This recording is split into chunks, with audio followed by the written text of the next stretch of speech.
Hi hello welcome to Bose 360. నేను మీ మురళి రాపల్లి.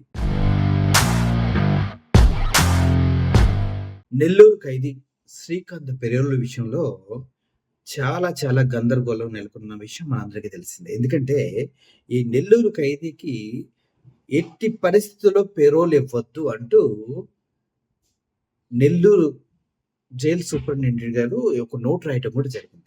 అసలు ఆ వ్యక్తికి పెరోల్‌కి అనర్హుడు. ఇటువంటి వ్యక్తికి పెరోల్ ఇవ్వద్దని కూడా చెప్పడం జరిగింది. అయితే శ్రీకాంత్ పెరోలు మంజూరు వ్యవహారంలో అనిత గారిది ప్రథమ హస్తం. ఎవరు? మన హోమ్ మినిస్టర్ అనితమ్మ గారిదే మొదటి హస్తం. ఆవిడ ప్రోద్బలంతోనే ఆవిడ బలవంతం చేసే ఈ శ్రీకాంత్ అనే ఖైదీకి పెరోల్ ఇప్పించడం జరిగింది. అందుకే మొన్న ఒక ఇంటర్వ్యూలో మాట్లాడుతూ ఉంటే ఆయనకి పెరోల్ ఎవరిప్పించారు వీటన్నిటికన్నా కూడా అసలు ఈ రాద్దాం అంటే ఏంటని అడగండి అంటూ ఆవిడ మాట దాటేయడం మనం అంతా చూస్తున్నాం. అయితే దీంతో పాటు ఎవరైతే శ్రీకాంత్ పెరోల్లో అనిత హోమ్ మినిస్టర్ గారితో పాటు కోటమిరెడ్డి, అదేవిధంగా పాసం సునీల్ కుమార్ లెటర్లు కూడా ఇప్పుడు ఇంపార్టెంట్ అయ్యాయి. వాళ్ళిద్దరు కూడా దీనికి సహకరించారని తెలుస్తుంది. అయితే దీనిపైన వైఎస్ఆర్సీపీ వాళ్ళు అతన్ని రిలీజ్ చేసిందంటూ సొల్లు కబుర్లు చెప్పారు వీళ్ళంతా కలిసి.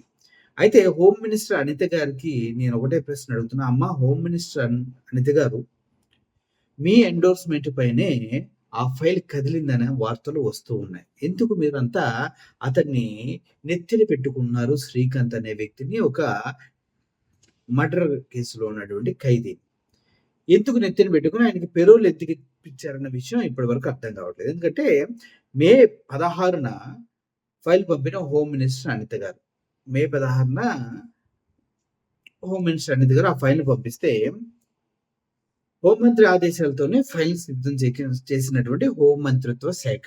కానీ ఈ ఖైదీకి పెరోల్ ఇవ్వద్దంటూ రిమార్క్స్ రాసి వద్దు అని చెప్పింది ఈ నెల్లూరు జైలు సూపరింటెండెంట్ గారు. అయితే ఈ శ్రీకాంత్కు పెరోల్ ఇవ్వడం కరెక్ట్ కాదని రాసినప్పటికి కూడా ఆ ఫైల్ని పంపిస్తే ఇక్కడ హోంశాఖ జాయింట్ సెక్రటరీ దాన్ని ఎవరైతే జైలర్ రిమార్క్స్ రాశారో అవే కరెక్ట్, ఈ వ్యక్తికి పెరోల్ ఇవ్వటం కుదరదని హోంశాఖ కూడా తిరస్కరించింది. హోంశాఖ జాయింట్ సెక్రటరీ కూడా తిరస్కరించడం జరిగింది. అయితే జూలై 16న తిరస్కరించినటువంటి ఈ హోంశాఖ జాయింట్ సెక్రటరీని పక్కన పెట్టి మళ్ళీ చక్రం తిప్పారు మన హోమ్ మినిస్టర్ అనిత గారు. ఎంతగా అంటే అసలు శ్రీకాంత్ అనే వ్యక్తి ఈ సమాజానికి అర్హుడు, మీరంతా ఎందుకు అలా రాస్తూ ఉన్నారు అన్న రేంజ్లో మన అనితమ్మ గారు ఫైర్ అయిపోయి అధికారులందరినీ ఒక తాటి మీదకి తీసుకొచ్చేసి, అయితే శ్రీకాంత్ పెరోల్కి పర్మిషన్ ఇస్తూ జూలై 30న జీవో జారీ చేశారు ఆయన రిలీజ్ చేయడం కోసం, ఆయన పెరోల్ ఇవ్వడం కోసం. శ్రీకాంత్ పెరోల్ ఇవ్వడం నిబంధనలకు విరుద్ధం అన్న విషయం తెలిసి ఒక జైలు సూపరింటెండెంట్ ఇది కరెక్ట్ కాదని వాడిపైన రిమార్క్స్ రాసిన హోంశాఖ జాయింట్ సెక్రటరీ కూడా వ్యతిరేకించిన మన మేడం గారు మాత్రం మనోడికి పెరోల్ ఇవ్వడం జరిగింది. దానికి సంబంధించిన ఫైల్స్ ప్రత్యేకమైన జీవో తోటి ముందుకు నడిపించడం జరిగింది.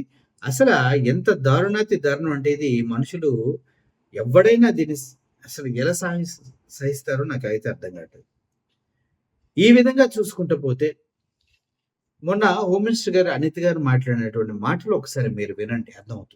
ఏదైనా అవకాశాలు కావాల్సి వచ్చినప్పుడు వచ్చినప్పుడు కొన్ని సందర్భాల్లో ఓవర్ లుక్ లో కొంతమంది ముందుకెళ్తారు, కొంతమంది వాట్ ఎవర్ ఇట్ వాళ్ళకున్న పరిచయాలు బేస్ చేసుకుని కొంతమంది ముందుకెళ్లొచ్చు. కానీ ఒకటేంటంటే ఇందులో ఎవరు ఏది జరిగినా కూడా పెరోల్ ఇచ్చిన తర్వాత విత్ ఇన్ 1 వీక్ లో అతను ఒక నెటోరియస్ క్యాండిడేట్, అతనికి పెరోల్ ఇవ్వటం అనేది మంచి పద్ధతి కాదు అన్న సంగతి తెలిసిన తర్వాత ఇమీడియట్ గా మేము ఆ పెరోల్ క్యాన్సిల్ చేసి మళ్ళా తిరిగి అతన్ని జైలుకి పంపించడం జరిగింది. ఇదే పెరోల్ గురించి మీరు మాట్లాడాలనుకుంటే ఆ శ్రీకాంత్ అనే వ్యక్తి ఇంతకు ముందు 2010 నుంచి జీవిత ఖైదు, అతను 2014 నుంచి సంథింగ్ ఆ ఏరియాను ఒక 4 years అతను అబ్స్కాండ్ అయ్యాడు, తర్వాత సరెండర్ అయ్యాడు. సో ఈ నేపథ్యంలో అతనికి కొన్ని రోజులు పెరోల్ కూడా ఇవ్వకూడదు. కానీ ఆ పీరియడ్ అయిన తర్వాత లాస్ట్ గవర్నమెంట్ లో దగ్గర 27/1/2024 నుంచి 13/3/2024 వరకు అరౌండ్ 45 days అతని పెరోల్ మీద బయట. మా దగ్గరకు వచ్చేసరికి పెరోల్ విషయం దగ్గరికి వచ్చేసరికి పెరోల్ ఎవరిచ్చారు ఏంటన్నది మేమందరం ఆ ఎంక్వైరీ మేము చేసుకుంటున్నాము, ఆ రిపోర్ట్స్ మేము తెప్పించుకుంటాం. కానీ ఆ ఇమీడియట్గా జరిగిన పొరపాటు ఏదైతే ఉందో పొరపాట లేకపోతే వాట్ ఎవర్ ఇట్ మేబీ ఏం జరిగినా అది కొంచెం ఇబ్బందికరమైన పరిస్థితిలో ఉన్నది అనే సంగతి తెలిసిన వెంటనే విత్ ఇన్ 1 వీక్ మేము పెరోల్ క్యాన్సిల్ చేసాము. తిరిగి ఆ ముద్దాయిని తిరిగి జైలుకి పంపించడం జరిగింది. హోమ్ మినిస్టరే స్వయంగా దాన్ని సిఫార్సు చేసింది, సర్క్యులేట్ చేసింది అనేది ఒక అలిగేషన్. ఎవరున్నారు? నేనేమంటానంటే ఇప్పుడు దయచేసి అందరూ కూడా నాకు సోదరులు లాంటి వాళ్ళే. పెరోల్ ఎలా వచ్చింది, ఏం వచ్చిందన్న పోస్ట్ మార్టం కన్నా ఆ వెనకాతలు జరుగుతున్న సిచ్యువేషన్ గురించి పోస్ట్ మార్టం చేసుంటే మీకు బాగుండేది, నాకు బాగుండేది. ఇప్పుడు ఫర్ ఎగ్జాంపుల్ అంతవరకు సిచ్యువేషన్స్ నిన్న మొన్న కొన్ని సోషల్ మీడియాస్లో హల్చల్ చేసినాయి. హూ ఈజ్ దట్ ఫెలో, ఆవిడ ఏంటి బ్యాక్గ్రౌండ్ ఏంటి, ఆవిడ ఏం చేస్తా అంది. సో నేనేమంటానంటే పెరోల్ అన్నది నేను డెఫినెట్గా చెప్తున్నానండి, పెరోల్ విషయంలో ఎలా వచ్చింది ఏంటన్నది నేనైతే డెఫినెట్గా మేమైతే మా ఎంక్వైరీ రిపోర్ట్ మాకు ఎవరైనా దానికి విడ్రో చేసినప్పుడు మాత్రమే దాన్ని బ్లాక్ లో పెట్టాల్సిన అవసరం ఉంది. ఆ టైంలో ఎవరైనా విడ్రో చేశారా మనకి ఇవ్వకూడదని ఏంటండి మేడం గారు చేయమని చెప్పింది ఎవరు, పెరోల్ కు పర్మిషన్ ఇచ్చింది ఎవరు, తర్వాత అంత అసలు విషయం ఏంటంటే మీరు డైవర్ట్ అవుతున్నారు, మిమ్మల్ని డైవర్ట్ చేస్తున్నారు, నాకైతే అర్థం కావట్లేదు. కానీ అసలు పెరోల్ మీద ఎంత పోస్ట్ మార్టం చేస్తున్నారు కదా, అసలు వెనకాతల ఆ వ్యక్తి మీద ఎందుకు పోస్ట్ మార్టం చేయట్లేదు నాకు అర్థం కావట్లేదు. అయితే అది ఆలోచించండి ఒకసారి. విన్నారు కదా, ఫస్ట్ తిరస్కరించిన హోమ్ సెక్రటరీ, రిమార్క్స్ రాసిన వీళ్ళు అందరు పక్కన పెడితే శ్రీకాంత్ సన్నిహితురాలు ఎవరైతే అరుణ ఉందో ఆవిడ కూడా ఇందులో కీలక పాత్ర పోషించినట్టుగా సమాచారం అందుతుంది. ఎందుకంటే ఈవిడ ఆడి జీవిత ఖైదన్న విషయం తెలుసు, వాడికి పెరోల్ రాదని విషయం తెలుసు. ఈ అన్ని తెలిసినప్పటికి కూడా ఎలా పెరోల్ ఇచ్చింటే ప్రత్యేకంగా జీవోని దాన్ని ఇచ్చి మరి పెరోల్ తీసుకొచ్చారు.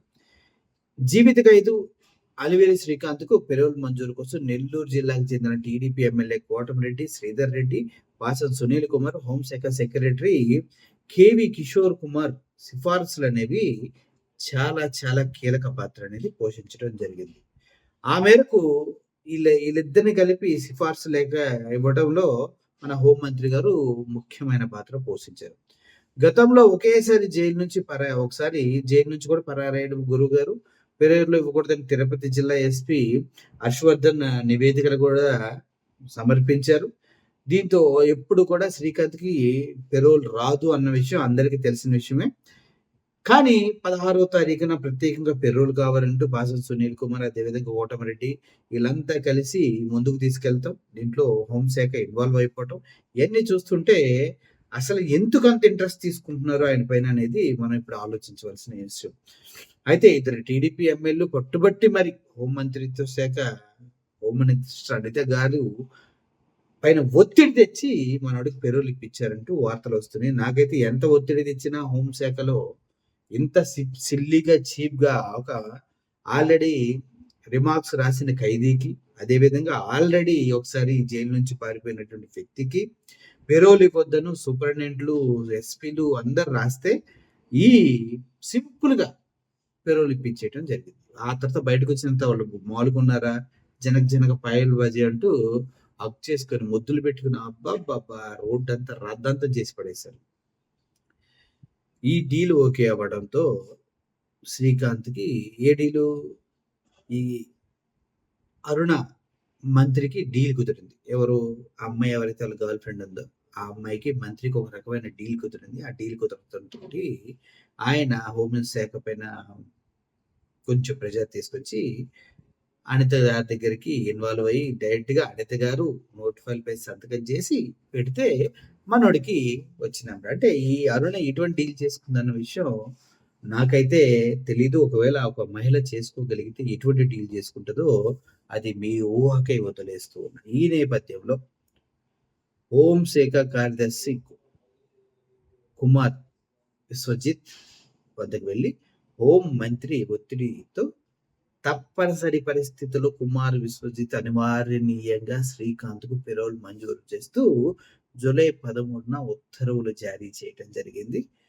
ఇంటెలిజెన్స్ వర్గాలే కదా అందరూ కూడా దీనిపైన ఆలోచిస్తూ ఉన్నారు. ఇంత దారుణంగా ఒక వ్యక్తికి ఎలా ఇచ్చారు పేరులో ఒక హంతకుడికి, ఒక ఉరిశిక్ష పడ్డ ఖైదీకి అనేది అర్థం కాని విషయం. అనిత గారు అందుకే పైన మనం విన్నట్లుగా ఆ విషయాన్ని పక్కదోవ పట్టించడానికి ఎవరిస్తే ఏంటి లెటరు ముఖ్యంగా అది కాదు కదా సబ్జెక్టు అంటూ మాట్లాడుతుంది. ఇందుట్లో అరుణ, అదేవిధంగా అనితమ్మ గారు, ఈ పాచన్ సునీల్ కుమార్, కటమరెడ్డి వీళ్ళంతా కలిసి ఆడినటువంటి నాటకం. దీంట్లో మళ్ళీ వైఎస్ఆర్‌సీపీ వాళ్ళని బలిపశువులు చేయటం కోసం ఎన్ని కష్టాలు పడ్డారంటే అన్ని కష్టాలు పడ్డారు. ఒకవేళ మీకు క్లియర్‌గా కనుక ఇన్ఫర్మేషన్ అర్థమైతే దీని వెనక ఎటువంటి లావాదేవీలు జరిగి ఉంటాయో కూడా ఒకసారి ఆలోచించండి. Thank you for watching this video. Murali signing off. Thank you so much.